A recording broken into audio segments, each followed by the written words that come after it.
Assalamualaikum warahmatullahi wabarakatuh. Perkenalkan, nama saya Alia Zalfa Putri dengan NPM 2217051042 dari kelas D.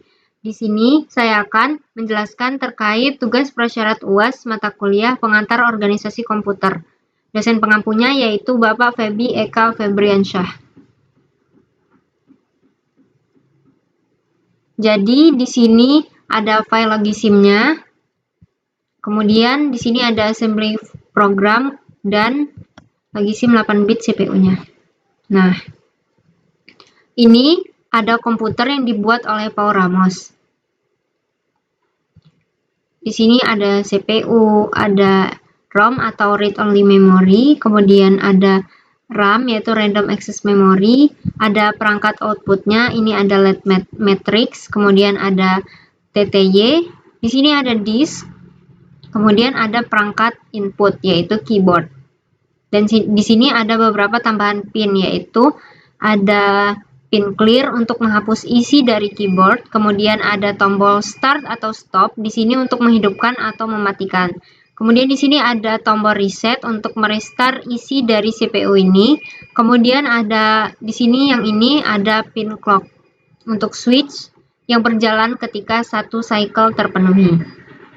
Jadi, logisim ini memiliki maksimal 4,1 kHz clocking yang bisa dilakukan dalam 1 detik.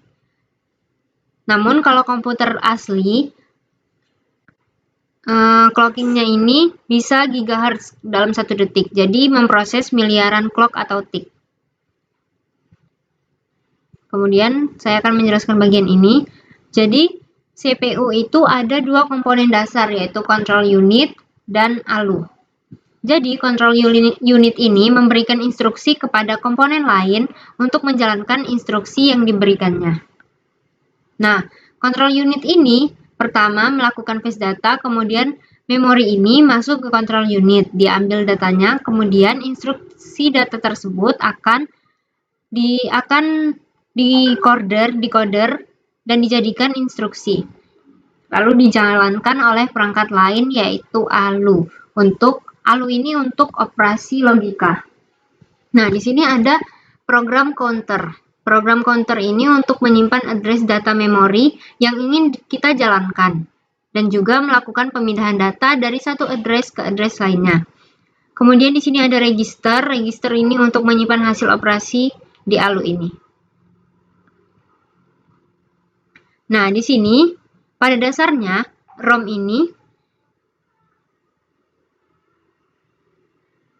ini sudah ada isinya, yaitu serangkaian save instruksi yang sudah diinjeksikan sebelumnya. Jadi, ketika komputer itu dinyalakan, maka akan menjalankan instruksi ini. Di sini ada banyak, di sini misalnya, nah, ini contohnya. Ketika komputer dinyalakan, maka dia akan menjalankan instruksi yang ini. Nah, di sini ada instruksinya. Di sini ada instruksi clear, move, ini ada move, kemudian ini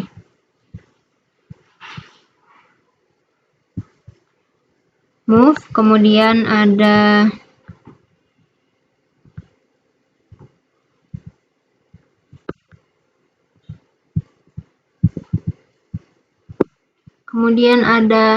add, ada sub, kemudian ada increment, decrement, dan lain-lain. Nah, apa perbedaan mendasar dari RAM dan ROM ini? Jadi kalau ROM datanya tidak akan terhapus jika komputer itu mati, tapi kalau RAM datanya akan mulai dari nol lagi. Nah, di sini ada disk. Disk ini menyimpan data apa saja yang bisa ditampilkan berupa foto maupun teks. Nah, dalam kasus ini disk ini akan menyimpan teks dan foto. Kemudian di sini ada keyboard untuk inputan. Jadi di dalam CPU ini kita klik,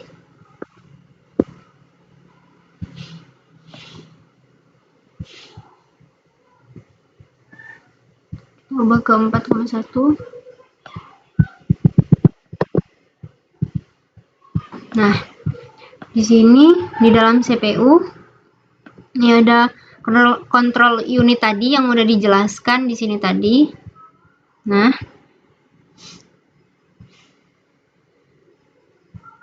kemudian ada bus control.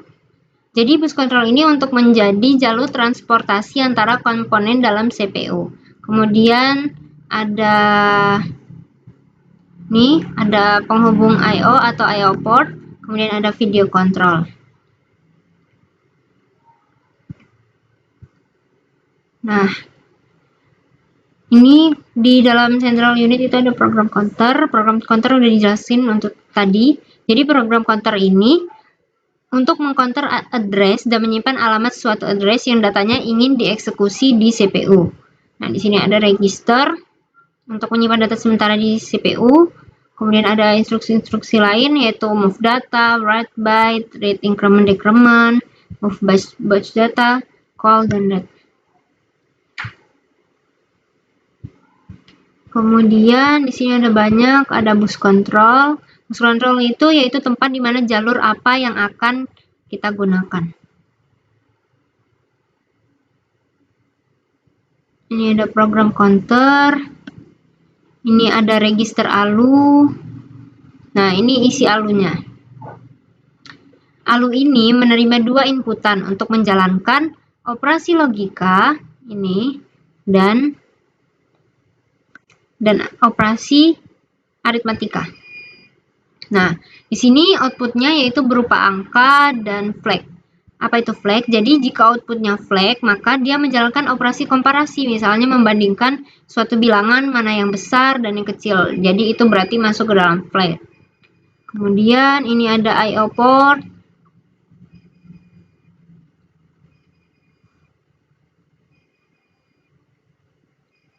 Kemudian ada clock counter.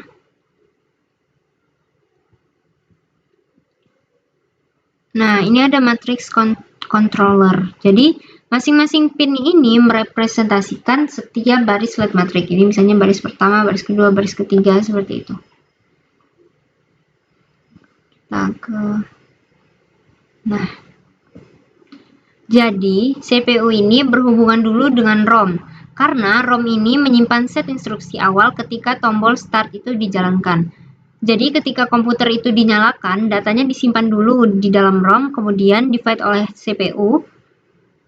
Jadi diproses kira-kira instruksi apa yang dibutuhkan sesuai perintah dari ROM. Kemudian CPU ini mentransitkan ke komponen lain, yaitu meminta disk untuk menampilkan data ke dalam LED matrix ataupun ke TTY.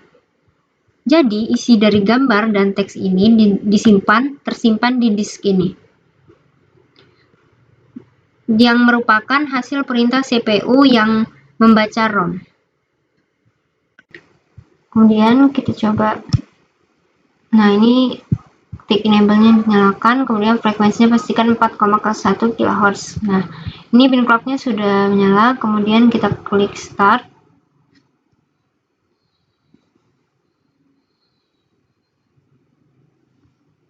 Nah, ini bisa muncul gambar karena programnya. Caranya kenapa bisa? Karena konferensi dari binary code. Jadi masing-masing di setiap kotak nih, misalnya ada dua karakter. Nah, ini ada FC. Jadi FC ini mewakili 8 pixel di gambar. Itulah kenapa bisa tampil karena hasil translate dari binary-nya. Nah, kemudian di bawahnya ada TTY. TTY ini memakai binary code juga, tapi memakai aturan ASCII. Nah, ini. Misalnya setiap karakter ini ada karakter A. Nah, karakter A ini representasi ASCII code-nya adalah 65. Nah, kemudian diubah ke binary code, jadi itulah menjadi karakter dari A dan akan diterjemahkan ke dalam TTY ini. Nah, saya akan mencoba untuk menu 4, yaitu text editor. Kita inputkan di keyboard ini. Nah, sini ada text editor. Optionnya ada 0, exit, 1, open file, 2, add new file. Nah, di sini saya akan add new file. File number-nya 1. Kemudian di sini saya akan mengetikkan nama lengkap saya. Alia Zalfa Putri.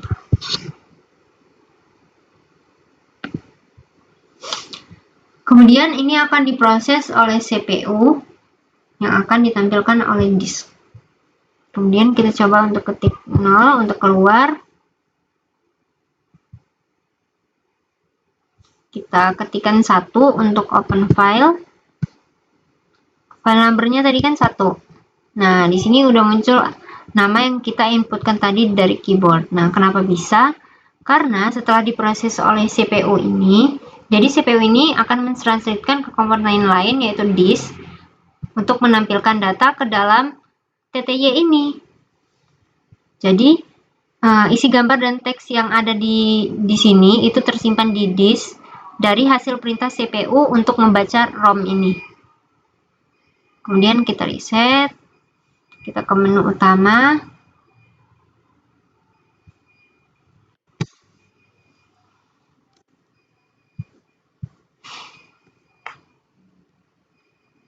Nah, kemudian kita akan mencoba untuk mengerjakan operasi matematika dengan ALU, aritmatika.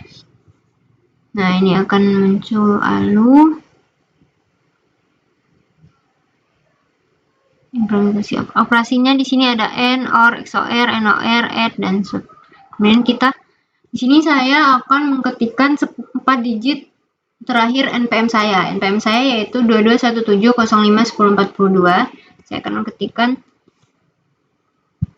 1042. Nah, ini hasil binary-nya.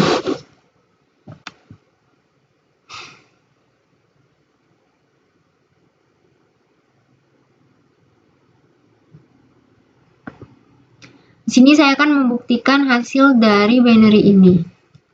Nah, yang pertama ini ada A, binary dari 1 dan 0. Kita lihat di tabel ASCII. Nah, binary 1 dan 0 tadi kan 0001, desimalnya 1, kemudian biner dari 0 itu 0000, kemudian biner dari 4 itu adalah 0100, dan 2 adalah 0010. Nah, jadi ini adalah benar. Kemudian untuk operasi AND. Nah, operasi AND ini akan bernilai 1 ketika inputannya sama-sama 1. Kita lihat, kita buktikan. Di sini ada 0, 0, 0, 0, 1, 0, 0, 0, 0, 0, 0, 0. Kemudian 1, 0, 0, 0, 0, 0, 0, 1, 0, dan 0, 0, 0. Nah, jadi ini benar. Kemudian kita akan ke operasi OR. Nah, operasi OR ini akan bernilai 0 jika inputannya sama-sama 0. Nah, kita lihat di sini untuk A dan B. Ini 0, 0 itu 0, 0, 1 itu 1, 0, 0 itu 0, 0, 0, 0, 1, 0 itu 1, 0, 0, 0, 0, 1, 1, 0, 0. Nah, kemudian kita lihat binernya yaitu 01, 01, 00, 10. Kita lihat di sini.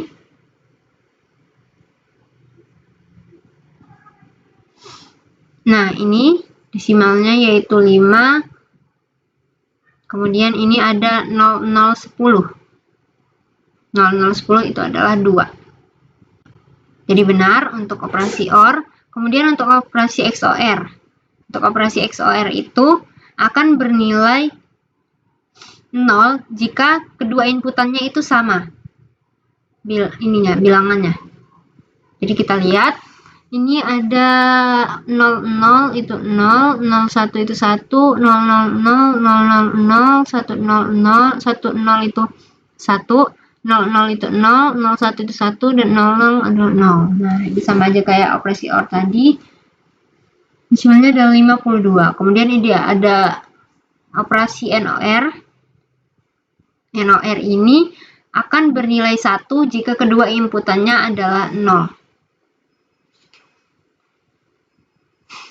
Nah, kita lihat 0, 0 itu kan 1 tadi. Kemudian 01 itu 0, 00 itu 1, 001, 10 itu 0, 00 itu 00 itu 1, 01, 0, 001. Nah, ini dari 10, 10 dan 1101. Kita lihat di tabel ASCII. Nah, di sini jadi desimalnya itu 10. Kemudian dikonversi menjadi heksadesimal menjadi A. Kemudian Di sini ada biner 1101. Kita lihat 1101 itu D, benar. Kemudian ada operasi add. Ada operasi add di sini. Nih, jadi dia ketika 0 tambah 0 itu ada 0 carry 0, 0 tambah 1 itu 1 carry 0, 1 plus 0 itu 1 carry 0, kemudian ada 1 plus 1 itu 0 carry 1. Kita lihat dalam kasus ini ada AB 00 itu 0 carry 0, kemudian 01 itu 1, terus lalu 0 tambah 0 itu 0, 0 plus 0 itu 0, 1 plus 0 itu 1, carry 0, kemudian 0, 0 itu 0, 0 plus 1 itu 1, kemudian 0 plus 0 itu 0. Jadi binernya adalah 0101, 0010. Kita lihat di tabel ASCII.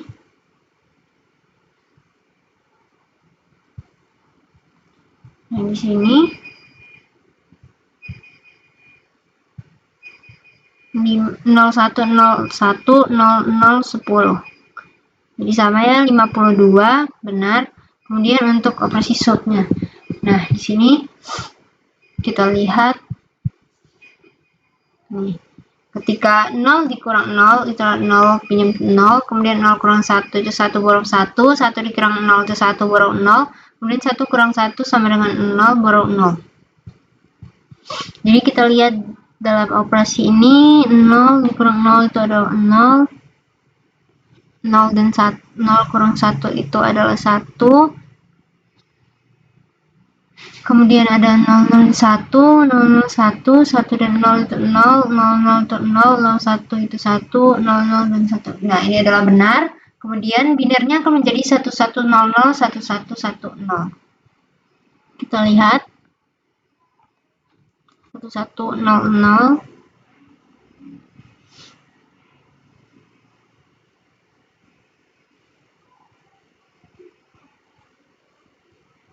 Nah, ini 1100.